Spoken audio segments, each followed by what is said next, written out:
ങ്ങളെ ജീവനും വിശുദ്ധവും ദൈവത്തിന് സ്വീകാര്യവുമായ യാഗമായി സമർപ്പിക്കുവിൻ.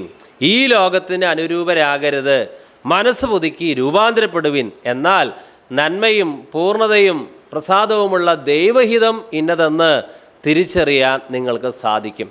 ചില ദൈവഹിതങ്ങൾ വ്യക്തമായിട്ട് ദൈവജനത്തിൽ രേഖപ്പെടുത്തിയിട്ടുണ്ട്.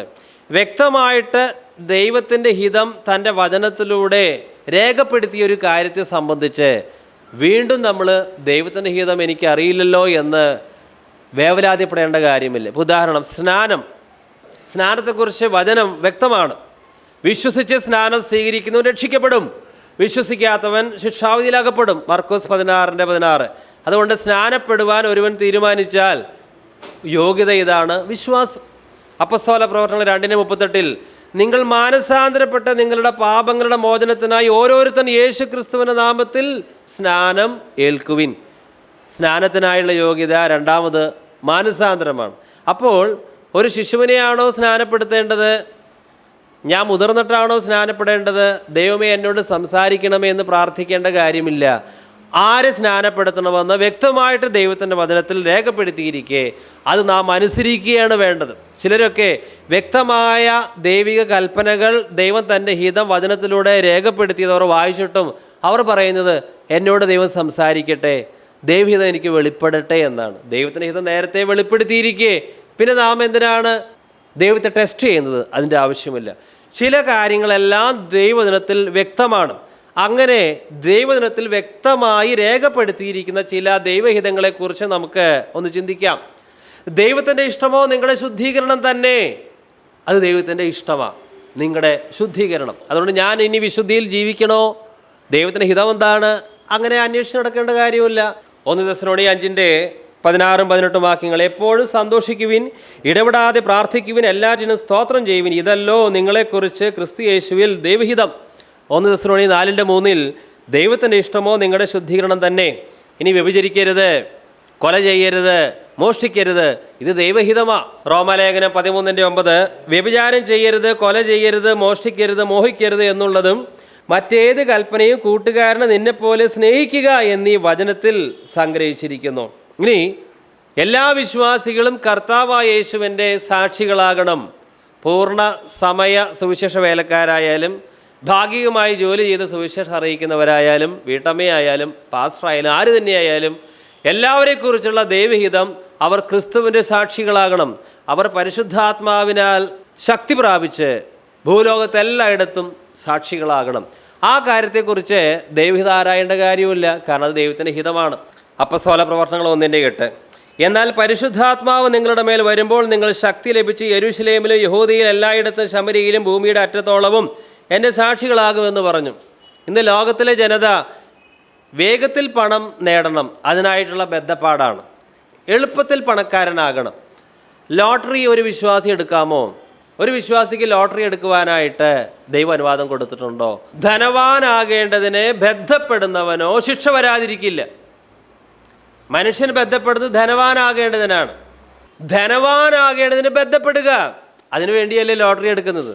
കാരണം അവർ വിചാരിക്കുന്നത് ജോലിയൊക്കെ ചെയ്ത് അധ്വാനിച്ച് കുറച്ച് കാശ് കിട്ടണമെങ്കിൽ എത്ര കാലം കഴിയണം, ഇതൊരു ടിക്കറ്റ് അങ്ങ് എടുത്താൽ മതിയല്ലോ, ഭാഗ്യമുണ്ടെങ്കിൽ 10,000 കിട്ടും, ലക്ഷം കിട്ടും, കോടി കിട്ടും എളുപ്പത്തിൽ.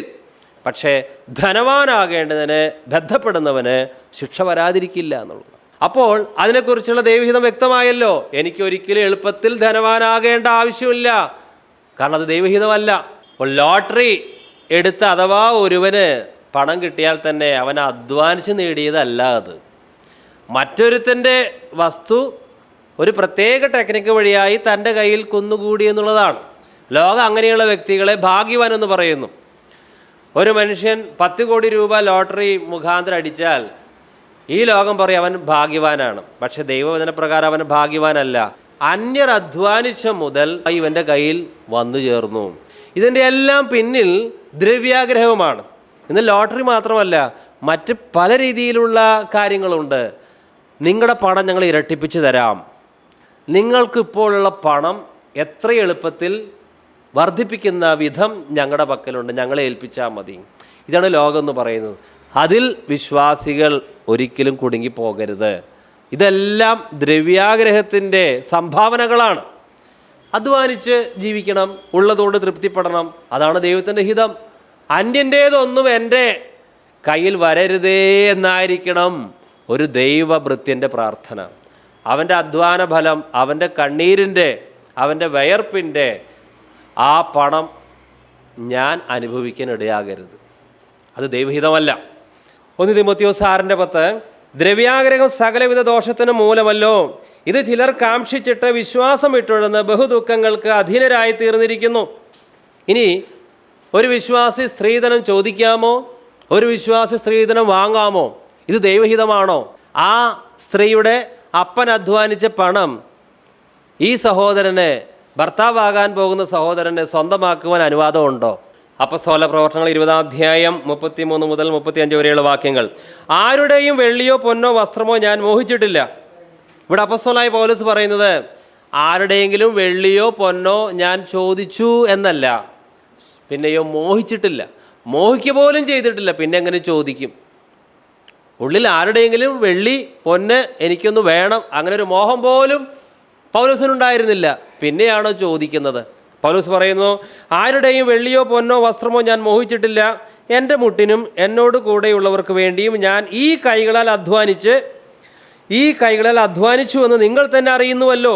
ഇങ്ങനെ പ്രാപ്തിയില്ലാത്തവരെ സഹായിക്കുകയും വാങ്ങുന്നതിനേക്കാൾ കൊടുക്കുന്നത് ഭാഗ്യം എന്ന് കർത്താവായ യേശു താൻ പറഞ്ഞ വാക്ക് ഓർത്തുകൊള്ളുകയും വേണം എന്ന് ഞാൻ എല്ലാം കൊണ്ടും നിങ്ങൾക്ക് ദൃഷ്ടാന്തം കാണിച്ചിരിക്കുന്നു. വാങ്ങുന്നതിനേക്കാൾ കൊടുക്കുന്നത് ഭാഗ്യം, അത് കർത്താവായ യേശു തന്നെ പറഞ്ഞിട്ടുണ്ട്. അതുകൊണ്ട് സ്ത്രീധനം വാങ്ങരുത്. ആ വിഷയത്തിൽ ദൈവത്തിൻ്റെ ആലോചന ചോദിക്കേണ്ട കാര്യമില്ല, വാങ്ങേണ്ട കാര്യമില്ല. വാങ്ങുന്നതിനേക്കാളും കൊടുക്കുന്നതാണ് നല്ലത്. ഇനി ഒരു വിശ്വാസി കടം വാങ്ങാമോ? റോമാലേഖനം 13:8, അന്യോന്യം സ്നേഹിക്കുന്നതല്ലാതെ ആർക്കും ഒന്നും കടപ്പെട്ടിരിക്കരുത്. അപ്പോൾ ഞാൻ കടം വാങ്ങണമോ എന്ന് ദൈവത്തോട് പ്രാർത്ഥിക്കേണ്ട കാര്യമില്ല, ദൈവാലോചന ചോദിക്കേണ്ട കാര്യമില്ല. കാരണം ആർക്കും ഒന്നും കടപ്പെട്ടിരിക്കരുത്. ആ വചനം അനുസരിച്ചാൽ മതി. ഒരു വിശ്വാസി വിവാഹമോചനം നടത്താമോ? മത്തായിയുടെ സുവിശേഷം 19-ാം അധ്യായം 6-ാം വാക്യം, അതുകൊണ്ട് അവർ മേലാൽ രണ്ടല്ല ഒരു ദേഹം അത്രേ, ആകയാൽ ദൈവം യോജിപ്പിച്ചതിനെ മനുഷ്യൻ വേർപിരിക്കരുത് എന്ന് ഉത്തരം പറഞ്ഞു. 2 വാക്യങ്ങൾ താഴെ 9-ാം വാക്യത്തിൽ, പരസംഗം നിമിത്തമല്ലാതെ ഭാര്യ ഉപേക്ഷിച്ച് മറ്റൊരുത്തിയെ വിവാഹം കഴിക്കുന്നവൻ വ്യഭിചാരം ചെയ്യുന്നു, ഉപേക്ഷിക്കപ്പെട്ടവളെ വിവാഹം കഴിക്കുന്നവനും വ്യഭിചാരം ചെയ്യുന്നു. നാം ഒരു വ്യക്തിക്ക് ഒരു വാക്ക് കൊടുത്തു, ഇന്ന സാധനം തരാം, പിന്നെ മനസ്സിലായി അത് കൊടുത്താൽ എനിക്ക് നഷ്ടമുണ്ടാകും. എന്നാൽ നാം വാക്ക് കൊടുത്തിട്ടുണ്ടെങ്കിൽ ആ വാക്ക് പാലിക്കണം. അതിനായിട്ട് നഷ്ടം സഹിക്കേണ്ടി വന്നാലും നമ്മൾ പിന്മാറാൻ പാടില്ല. ചിലരുണ്ട് വാക്ക് കൊടുത്ത്, ഇപ്പോൾ സാധനത്തിന് വില കൂടി, അന്ന് പറഞ്ഞ റേറ്റിന് തരാൻ പറ്റില്ല എന്ന് പറഞ്ഞ് വാക്ക് മാറുന്നവരുണ്ട്. പക്ഷെ വിശ്വാസിയെ സംബന്ധിച്ച് അങ്ങനെയല്ല. അവൻ നഷ്ടം സഹിച്ചും തൻ്റെ വാക്ക് നിറവേറ്റണം. സങ്കീർത്തനം 15:4, സത്യം ചെയ്തിട്ടും ഛേദം വന്നാലും മാറാത്തവൻ. ഒരു വിശ്വാസി മറ്റൊരു വിശ്വാസിക്കെതിരെ കേസ് കൊടുക്കുന്നത് ദൈവഹിതമാണോ? ഒരു വിശ്വാസി ഇപ്പോൾ അഥവാ അറിവില്ലാതെയോ ഏതെങ്കിലും രീതിയിൽ മറ്റൊരു വിശ്വാസിയുടെ വസ്തു സ്വന്തമാക്കി അല്ലെങ്കിൽ മറ്റേതെങ്കിലും രീതിയിൽ ദ്രോഹം ചെയ്തു, അപ്പോൾ ഒരു വിശ്വാസി മറ്റൊരു വിശ്വാസിക്കെതിരെ പോലീസ് കേസ് കൊടുക്കാമോ?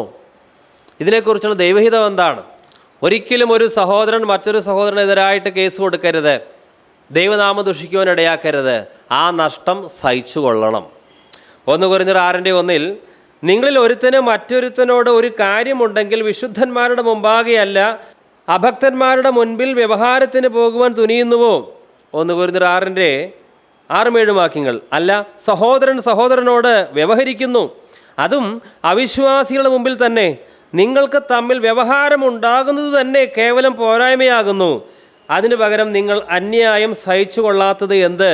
നഷ്ടം ഏറ്റുകൊള്ളാത്തത് എന്ത്? നഷ്ടം ഏറ്റുകൊള്ളാത്തത് എന്ത്? ഈ നഷ്ടം ഞാൻ സഹിക്കണമോ? ദൈവത്തോട് പ്രാർത്ഥിക്കേണ്ട കാര്യമില്ല, നഷ്ടം ഏറ്റുകൊള്ളണം. ഇനി മറ്റുള്ളവർ നമ്മുടെ വസ്തുക്കൾ ബലമായി പിടിച്ചു കൊണ്ടുപോയി അത് സ്വന്തമാക്കുവാൻ നമ്മളും ഒരു ബലപ്രയോഗം നടത്തണമോ? ദൈവഹിതം ഈ കാര്യത്തിൽ ചോദിക്കേണ്ട കാര്യമില്ല. കാരണം നിന്റെ വസ്തുക്കൾ എടുത്തു കൊണ്ടുപോകുന്നവനോട് തിരികെ ചോദിക്കരുത് എന്ന് കർത്താവ് കൽപ്പിച്ചിട്ടുണ്ട്. ദൈവഹിതം ഓൾറെഡി ദൈവം വെളിപ്പെടുത്തി തന്നിരിക്കുന്നത് കൊണ്ട് ഇത്തരം കാര്യങ്ങളിൽ വീണ്ടും ദൈവഹിതം എന്നെ മനസ്സിലാക്കി തരണമേ എന്ന് പ്രാർത്ഥിക്കേണ്ട കാര്യമില്ല. വെളിവാക്കിയിരിക്കുന്ന ദൈവഹിതം അനുസരിക്കുക. ലൂക്കോസ് 6:30, നിന്നോട് ചോദിക്കുന്ന ഏവനോടും കൊടുക്ക, നിനക്കുള്ളത് എടുത്തു കളയുന്നവനോട് മടക്കി ചോദിക്കരുത്. ഏതെങ്കിലും സഹോദരൻ സാമ്പത്തികമായ ആവശ്യത്തിലോ പട്ടിണിയിലോ ആയിരിക്കുന്നുവെങ്കിൽ അവന് സഹായിക്കണമോ സഹായിക്കാതിരിക്കണമോ ദൈവഹിതം ഈ കാര്യത്തിൽ ചോദിക്കേണ്ട കാര്യമുണ്ടോ? ആവശ്യത്തിലിരിക്കുന്ന ഒരു സഹോദരനെ നാം കണ്ടാൽ എന്ത് ചെയ്യണമെന്ന് ദൈവഹിതം വചനത്തിലൂടെ ദൈവം വെളിപ്പെടുത്തിയിട്ടുണ്ട്. യാക്കോബ് എഴുതിയ ലേഖനം 2:15-16 വാക്യങ്ങൾ. ഒരു സഹോദരനോ സഹോദരിയോ നഗ്നരും അഹോവൃത്തിക്ക് വക ഇല്ലാത്തവരുമായിരിക്കെ നിങ്ങളിൽ ഒരുത്തൻ അവരോട് സമാധാനത്തോടെ പോയി തീ കായുകയും വിശപ്പടക്കുകയും ചെയ്യുവിൻ എന്ന് പറയുന്നതല്ലാതെ ദേഹരക്ഷയ്ക്ക് ആവശ്യമുള്ളത് അവർക്ക് കൊടുക്കാതിരുന്നാൽ ഉപകാരം എന്ത്? ദൈവഹിതം അറിയുവാനുള്ള ഒരു ജാഗ്രത അവർക്കില്ല. ദൈവഹിതം അഥവാ ദൈവം വെളിപ്പെടുത്തിയാൽ തന്നെയും അതനുസരിക്കുവാനുള്ള തീവ്രമായ ഒരാഗ്രഹവും പലർക്കും ഇല്ല. അതിനായിട്ട് അവർ പ്രാർത്ഥിക്കാറുമില്ല. അതുകൊണ്ട് ദൈവഹിതം ലഭിക്കുന്നില്ല.